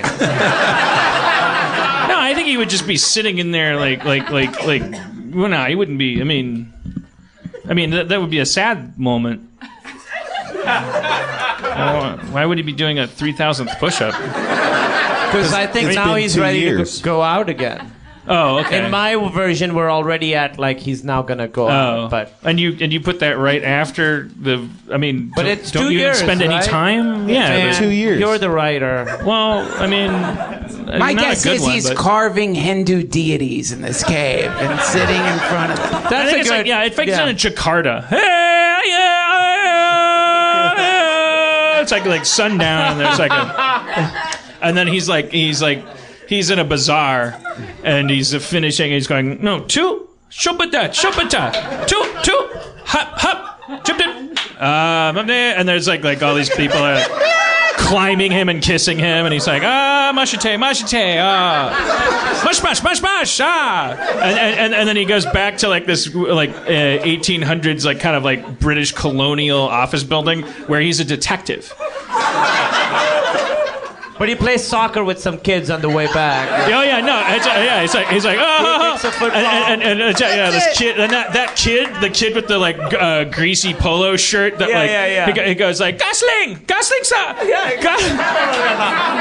Mr. Gosling, and he goes like, oh no, let me show you, kick, jump, kick, and then hop. And then, but that kid on page 70 blows up. That's right. No, he notices when he's cradling that kid's fucking body, going when the kid kicks the ball. He notices that the kid he turns and there's like a weird scar on the back, like a cigar burn on it, and he stores that information later on. He finds out there's a guy that loves to burn kids with cigars and shit like that. Yeah. We were making a fun detective / Superman kind of thing. He goes home to his office, like I said, and his receptionist is like a money penny. There's kind of a sexual like Pepper Potts kind of like it's too hot to be sexualized until the end of the movie kind of relationship, and she's like, what's going on out there? He's like, I got to come all the way to Jakarta. And there's a kid out there who's got a fucking cigar burn on the back of his head.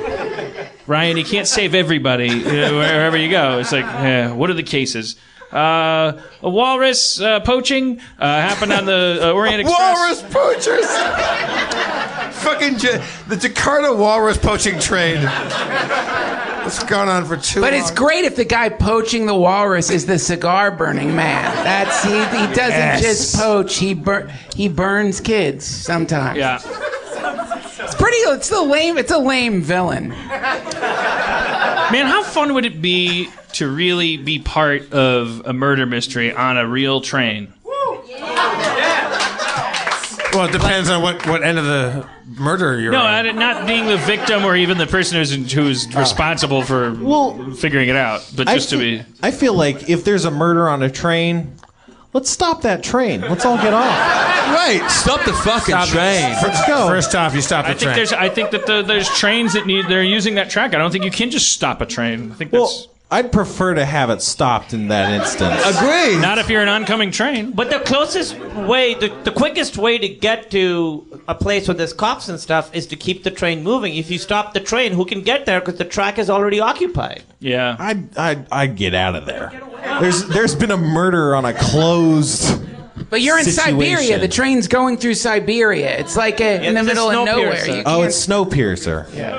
Oh man. It's just a train. I mean, it's like I feel like get off a train. when there's a murder mystery on the train and you come into a station because you have to stop every so often on a train, the cops are too visible on the platform. They come looking around. Yeah. They give the murderer too much time to fucking Hey, he's hiding in the bathroom. He's climbing on the roof. Yeah. Who knows what's happening? I'll tell you another thing. Also, they should make train roofs a little less easy to walk on. I was just gonna say that.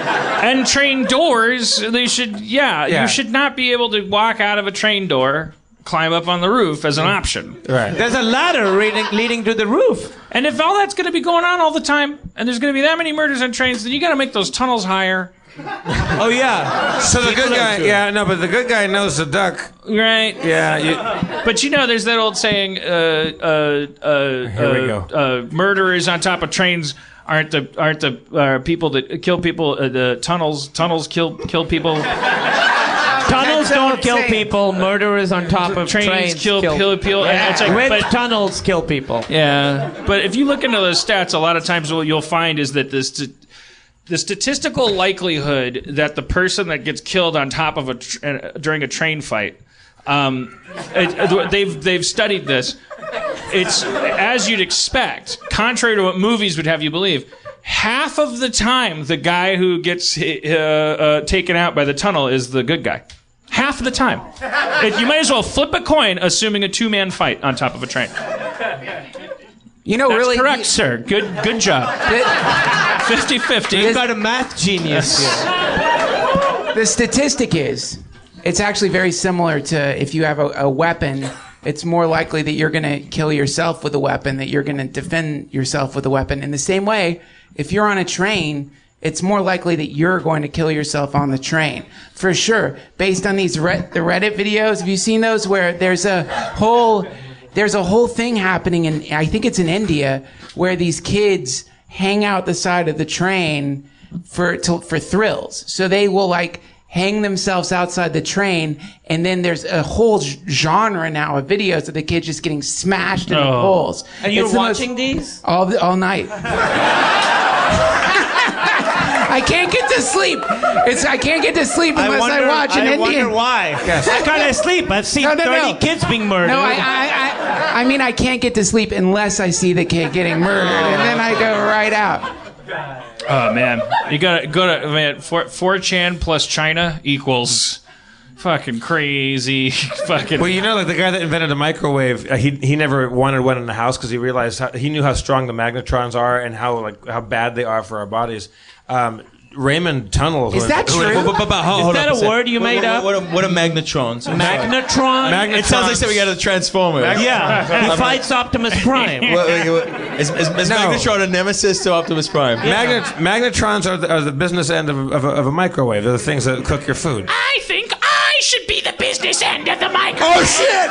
Magnetron! No, I'm Starscream. Oh shit! I'm always trying to usurp Magnetron. Yes. You can't be the business end of a microwave. I would do a better job making ramen. Starscream, I tire of your incompetence. Wait, who's that character? Magnetron. Which is why he doesn't have to sound like Megatron. It's called. Am I wrong about Magnetron? Yeah, it's microwaves. One guy. Yes.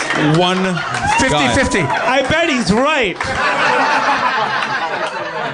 Magnetron. That was the most outraged response to someone being. It is microwave. Is that the inventor of microwaves back there? He sounded like we could make that the A guy was catchphrase for virtually a cracker. dead, 2 seats in front of you. Virtually dead. But that's what outrages you. Beautiful. It was also like the 15th time today that someone has gotten that wrong. That was the vibe of him correcting it. It's like 15 times someone said magnetron. It's not fucking magnetrons. Microwave. The cavity magnetron is a high-powered vacuum tube that generates microwaves using the interaction of a stream of electrons with a magnetic field while moving past a series of open metal cavities. Hashtag go fuck yourselves.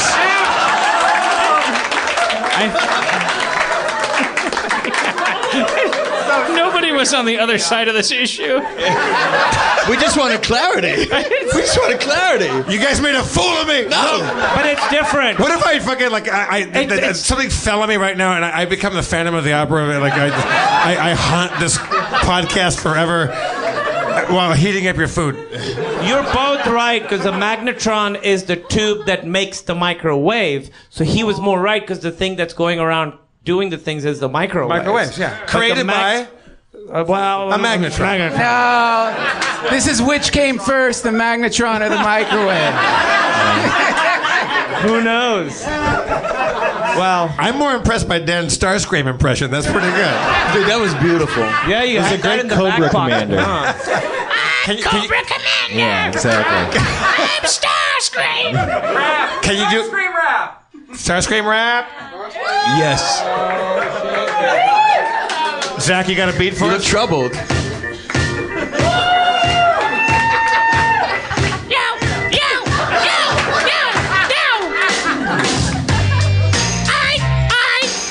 I should be the leader of the Decepticons. I should be the leader of the Decepticons.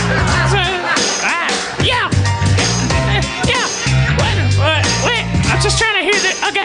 Yeah. Well, I'm an airplane, but I'm also a robot. I fucked your mama so hard, she got a blood clot. I went to Cybertron. I used to mow the lawn, but now I fuck your mama so hard, I fuck her all day long. I should lead the Decepticons. Fuck your mama so hard, to give her an allowance for fucking me. Starscream, hold it. Yeah. I'm flying through the sky. I'm Starscream. Gonna turn into a plane when I'm fighting Autobots. Roll out! Hey, I'm Optimus Prime. I'm gonna beat you all of the time. I have a matrix inside my chest and I'm a truck. I fucked your mama because I don't give a fuck. I've got a blue head and blue fists, but they come on separately. And you can't put them on a list of things you want for Christmas. It's 1983 and your dad just pissed in this. Fruit punch.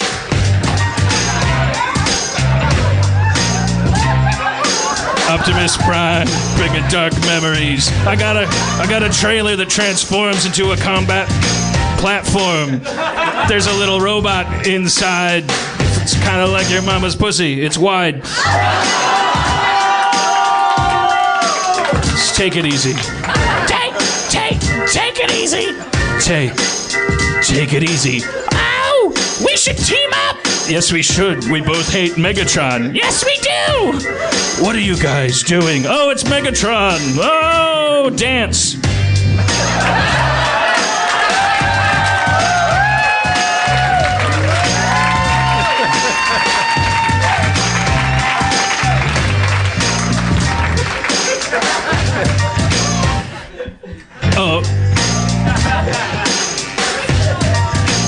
Oh shit! Ironsides is here. Is that a guy? Is that one?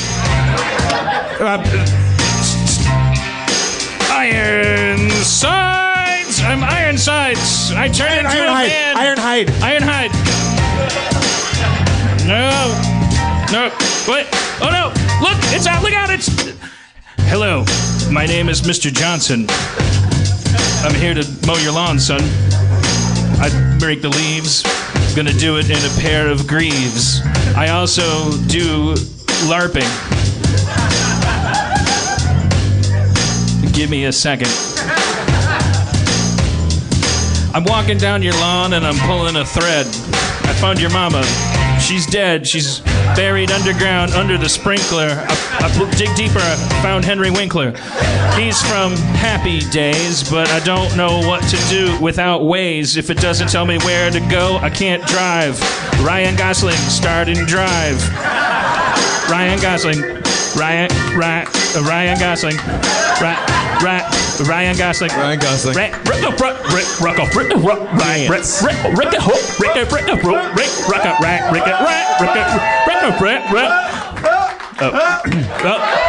Katrina!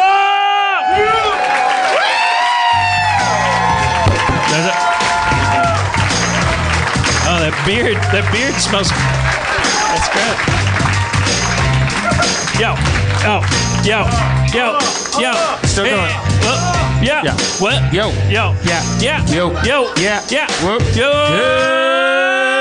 Balloons. How do you inflate them? With your breath.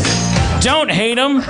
You're gonna need them for parties. Celebrate them. Put them on a string and let them fly. And now you debate them. whether they're good or bad.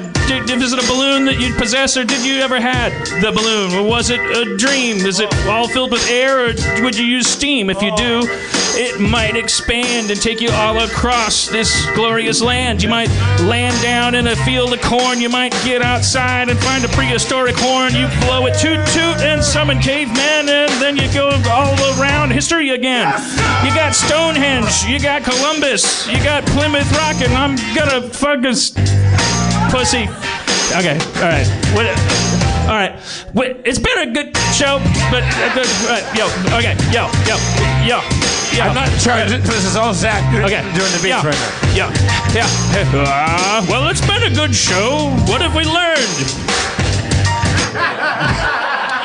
Dan Harmon, everybody. All right.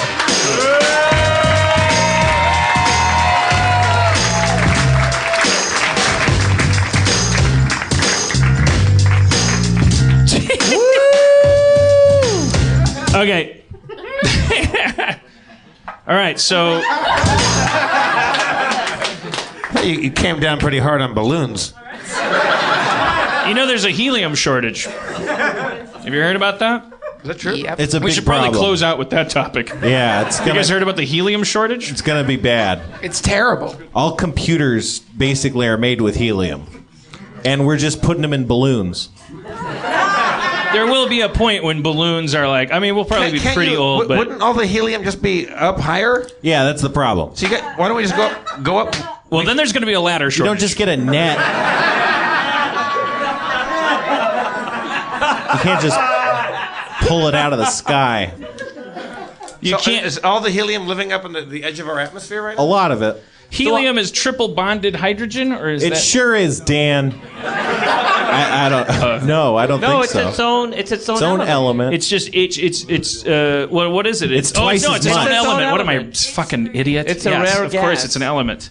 right? I'm so sorry. I'm so sorry. It's the second It's an one. element. Helium gas. When Thinking of hydrogen, ozone. when hydrogen Ozone is triple fuses, it bonded becomes oxygen. helium, right?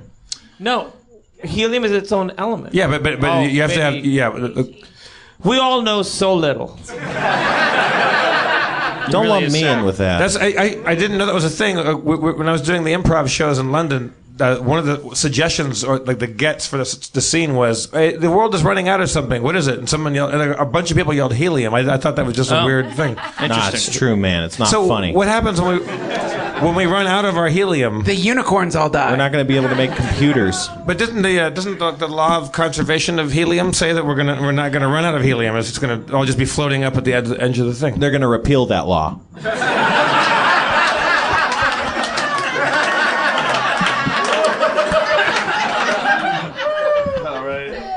Are we really running out of helium? Yeah, because it's priced not what it's worth, because you can just buy a fucking balloon.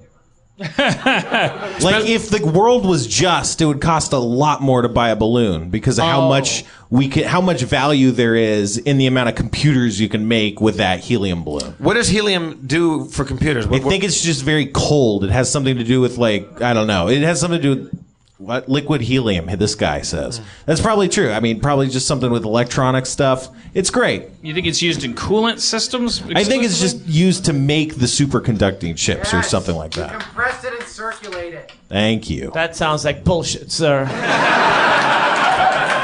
I don't trust it. Get out of here with your other vomiting friend. Tonight, let's all compress it and circulate it. If we're not talking about. I don't know what you mean. Talking about fucking Kamal. Compress it and circulate it. That's what. Got it.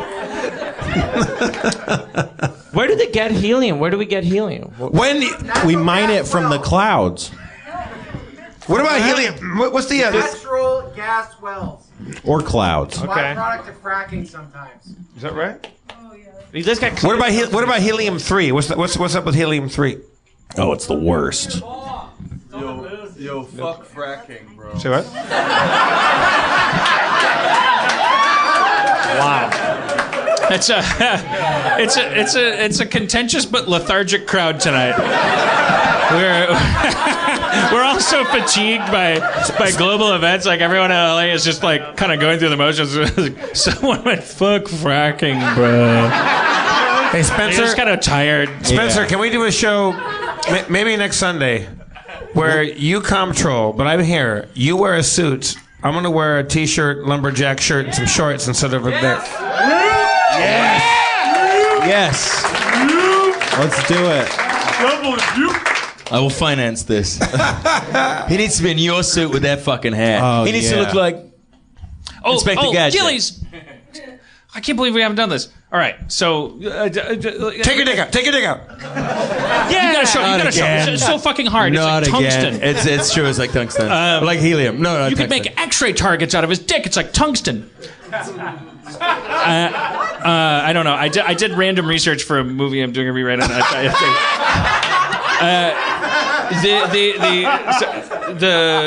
I know that's what you use tungsten for. Do it. Now you're gonna say no, and you're gonna No. do your American accent. Oh, that's horrific. Yeah, no. You prick. Well, what do you want me to say? But you do it for a living. Hey, well, I want you to say. I want you to. I'll tee you up. I'll be a waiter, and I'll come over and. Hello, American gentlemen. What would you like to eat in this? No, this is some bullshit. No, you do yours and then I'll do mine. You do yours and then I'll do mine. American? I don't buy it. Well, it's 9:59, and I'm wondering how to conclude this evening.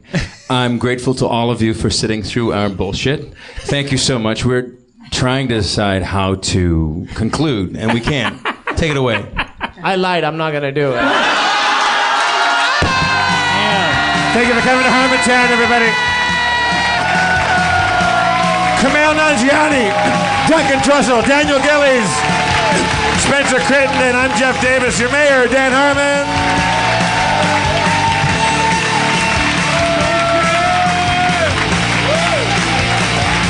Thank you all for coming. Drive fast, take chances. This show brought to you by the Ryan Gosling Corporation.